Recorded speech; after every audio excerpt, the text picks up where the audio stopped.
Dear students, आज जब आप बड़े एग्जामिनेशन की तैयारी कर रहे हैं जिसमें सेकंड स्टेजेस आता है, डिस्क्रिप्टिव या मीन्स के आंसर राइटिंग आप करते हैं, तो इंटरनेशनल करंट अफेयर्स को मैगजीन से पढ़कर आप नहीं लिख सकते। इस बात को समझिएगा। हम में से बहुत सारे लोग प्रीलिम्स निकालकर मीन्स की तैयारी में लगते हैं और तब मैगजीन्स या नोट्स को पढ़कर आंसर राइटिंग का प्रयास करते हैं। उसमें वो गुणवत्ता नहीं आता है, चूंकि वो रटा रटाया लगता है। तो इंटरनेशनल करंट अफेयर्स को आपको ब्रॉड पर्सपेक्टिव में समझना होगा और ये कई सारे वीडियोस, लेक्चर्स या एक्सपर्ट्स के कमेंट्स को सुनने समझने के बाद आपके माइंड में फीड होता है, समझ में आता है कि अच्छा बातें ये थी। कई बार चीजें सामना सामनी उतना आसान जो लगती हैं, अंदर में इंटरनली इतना आसान नहीं होती। अभी पूरे विश्व में त्राहिमाम की स्थिति है। पूरा विश्व डोनाल्ड ट्रंप से पनाह मांग रहा है, कह रहा बचाओ। चूंकि डोनाल्ड ट्रंप ने पूरे चुनाव अभियान के दौरान दो मुद्दों को बड़ी गहराई से उठाया था। वो था टैरिफ, वैसे देश जो ऊंचे टैरिफ लगा रहे हैं अमेरिकी उत्पादों पर, प्रोडक्ट्स पर, और इलीगल माइग्रेंट्स न केवल अमेरिका में बल्कि विश्व भर के देशों में, जैसे यूरोप जैसे देशों में आ रहे हैं, उनको भी वे समर्थन कर रहे हैं कि इलीगल माइग्रेंट्स को रोको। तो दो मुख्य मुद्दे थे। पूरे चुनाव अभियान के दौरान उन्होंने एक नारा दिया था, मागा, मेक अमेरिका ग्रेट अगेन। देख लिए बीपीएससी में आया था। पिछले साल 2016 में जब पहली बार वो चुनाव लड़ रहे थे तब उन्होंने इस नारे को दिया था, मागा। बीपीएससी में क्वेश्चन आया था। बाद में 2020 में वे चुनाव हार गए थे और फाइनली फिर 2024 के लास्ट में जब चुनाव हुआ उसमें वे जीत कर आए सेकंड टर्म के लिए। इसमें भी उन्होंने मागा। उनका एक ही उद्देश्य है, मेक अमेरिका ग्रेट अगेन। लेकिन अमेरिका को ग्रेट इस तरह से नहीं बनाना है कि विश्व भर के लोग उसके सामने नतमस्तक हों, उसे प्रणाम करें, उसे दोस्ती का हाथ बढ़ाएं और कहें कि ये तो हमारा उद्धारक है। बल्कि अमेरिका को वो अमेरिकी लोगों के लिए सिर्फ और सिर्फ अमेरिकियों के हित में बनाना चाहते हैं। Make America great again. कहा जाता है ना कि democracy by the people, for the people, of the people. उसी तरह की स्थिति है अभी मागा। मागा is for Americans, of Americans, by the Americans. Donald Trump ने आते ही सबसे बड़ा मुद्दा उठाया टैरिफ का। टैरिफ कहते हैं दो देशों के बीच जब व्यापार समझौते होते हैं तो उस पर जो टैक्स लगता है उसे टैरिफ कहते हैं। अब टैरिफ के जवाब में रेसिप्रोकल टैरिफ का वैश्विक युद्ध छिड़ गया है। हर देश कह रहा है कि आप हम पर अगर एक्स्ट्रा टैरिफ लगाएंगे, ज्यादा टैरिफ लगाएंगे तो हम भी आप पर टैरिफ लगाएंगे। अब अमेरिका का कहना है कि अमेरिकी उत्पादों पर बहुत सारे ऐसे देश हैं जो बहुत हाई टैरिफ लगाते हैं, कहें तो कस्टम ड्यूटी। इसमें उन्होंने मेक्सिको का नाम लिया, कोलंबिया का नाम लिया, कनाडा का नाम लिया, भारत का नाम लिया, चाइना का नाम लिया। अभी कल जब वो एक प्रेस कॉन्फ्रेंस कर रहे थे तो उन्होंने कहा कि हमने भारत को बेनकाब कर दिया। क्या भारत हमारे उत्पादों पर, हमारे सर्विसेज पर 100% तक टैरिफ लगाता है, यानी टैक्स लगाता है। अभी आपने देखा होगा एलन मस्क की नई कार, ईवी कार आ रही है, टेस्ला, जो 20 लाख की कार होगी भारत में 35 लाख में बिकेगी। अब ऐसे ही मुद्दे हैं जिस पर अमेरिका की नजर है। हालांकि विकासशील देशों को यह छूट था, जब ग्लोबलाइजेशन का दौर आया था, वर्ल्ड ट्रेड की बात हो रही थी, उसमें विकासशील देशों को छूट दिया गया था अपने देश या अपने उत्पादों को बढ़ाने के लिए, अपने आप को बढ़ाने के लिए, आगे बढ़ाने के लिए, विश्व व्यापार के साथ कदम ताल करने के लिए आप कुछ उत्पादों पर चाहें तो एक्स्ट्रा टैक्स लगा सकते हैं। यह ग्लोबलाइजेशन का कंसेप्ट था, बराबरी पर आने के लिए। लेकिन डोनाल्ड का तो कहना है कि हम मागा पे चल रहे हैं, मेक अमेरिका ग्रेट अगेन। मागा for America, of America, by America. और उन्होंने आते ही 25% टैक्स लगा दिया मेक्सिको पर, 10% एक्स्ट्रा टैक्स लगा दिया कनाडा पर, चाइना को धमकी दिया कि 25% तक हम टैरिफ बढ़ाएंगे। और कल उन्होंने भारत के बारे में कहा कि भारत बहुत बड़ा खिलाड़ी है,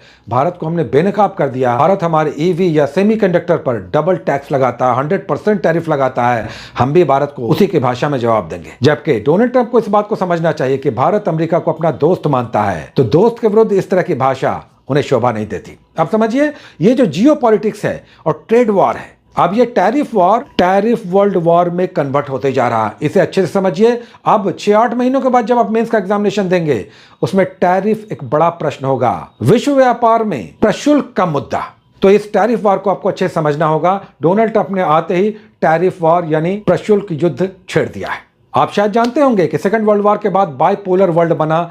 एक का नेतृत्व नाटो के हाथ में आया, दूसरा ग्रुप वार्सा पैक्ट से बंधा और बाइपोलर वर्ल्ड बना। लेकिन आज की स्थिति में अमेरिका को भी यह पता चल गया है कि पूरे विश्व में अब एक ही पोल है, एक ही ध्रुव है, और वो है अमेरिका। चूंकि पूरे यूरोपियन यूनियन का जीडीपी भी अमेरिका के आधे जीडीपी के बराबर नहीं है। समझिए इस बात को। अमेरिका को सिर्फ गिने चुने देश ही टक्कर दे सकते हैं।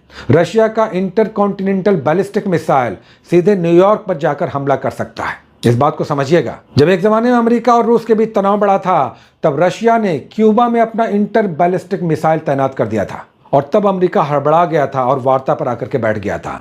तो ये रूस ही है जिससे थोड़ा बहुत अमेरिका भी डरता है। पूरा यूरोपियन यूनियन अभी बिल्कुल हड़बड़ा गया जब ज़ेलेंस्की और डोनाल्ड ट्रंप के बीच ओवल हाउस में बहुप्रचलित पूरे विश्व ने देखा किस तरह से बच्चों की तरह झगड़े हो रहे थे, एक दूसरे पर आरोप प्रत्यारोप लग रहे थे। ओवल ऑफिस के उस झगड़े को पूरे विश्व ने देखा और जब ज़ेलेंस्की लौट कर आए तो पूरा यूरोप एकजुट हो गया कि हम ज़ेलेंस्की को बचाएंगे, सपोर्ट करेंगे। यूरोपियन यूनियन की चेयरपर्सन वॉन डर लियन ने कहा कि हमें भी अमेरिका की मदद की जरूरत होगी। यूरोपियन यूनियन समझ रहा है कि वो मिलकर भी रशिया से टक्कर नहीं ले सकता। वो यूक्रेन की आर्थिक मदद तो कर सकता है लेकिन सैन्य मदद की अपनी सीमाएं हैं, ये यूरोपियन यूनियन भी समझ रहा है। मतलब ये कि कुल मिलाकर अमेरिका के बिना सब सुना है। इसी को डोनाल्ड ट्रंप भुना रहे हैं।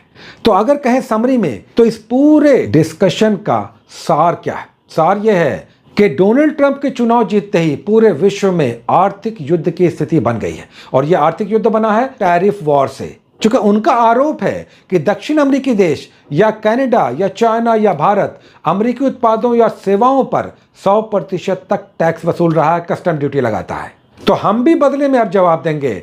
चूंकि डोनाल्ड ट्रंप ने अपने चुनाव के दौरान घोषणा की थी कि वो अपने टैक्स पेयर को उसका पैसा लौटाएंगे और इसके लिए उन्होंने एलन मस्क को नियुक्ति विभाग और छटनी विभाग का जिम्मेदारी दे दिया है और कहा कि आपको $2 ट्रिलियन बचाना है और ये जो $2 ट्रिलियन बचेगा इसे हम टैक्स पेयर को वापस करेंगे। और अगर ऐसा हो गया तो डोनाल्ड ट्रंप अमेरिकी इतिहास के सबसे लोकप्रिय प्रेसिडेंट होंगे। समझिएगा इस बात को। मागा अभियान का अब वो इनाम पाना चाहते हैं, वो टैक्स पेयर को उसका पैसा लौटाना चाहते हैं। और आप जानते हैं कि विश्व भर के धनाढ़ जो थोड़े बहुत टैक्स देते हैं, बहुत सारे टैक्स तो वो बचा लेते हैं और अगर बदले में उस टैक्स को उन्हें वापस कर दिया जाए तो फिर वो न जाने कितने तरह के गाने गाने लगते हैं, सरकार को किस स्तर पर सहयोग करने लगते हैं और जो तत्कालीन राष्ट्रपति या हेड ऑफ द स्टेट होता है उसको अपने सर आंखों पर बिठा लेते हैं और वो उनके आराध्य बन जाते हैं। तो इस बात को अच्छी तरह से समझिएगा कि अप्रवासन, इलीगल माइग्रेशन और टैक्स वॉर की स्थिति आज की क्या है। पूरे यूरोप में इलीगल माइग्रेशन है, अमेरिका में जबरदस्त है इलीगल माइग्रेशन। अभी 2024 में 97,000 भारतीयों को इलीगली अमेरिका में प्रवेश के लिए उन्हें प्रतिबंधित किया गया है, उन्हें शेल्टर हाउसेज में, जेलों में रोका गया है, बंद किया गया है। 97,000। तो कनाडा से, भारत से, चाइना से, मेक्सिको से बड़ी संख्या में इलीगल माइग्रेंट्स अमेरिका पहुंचना चाहते हैं।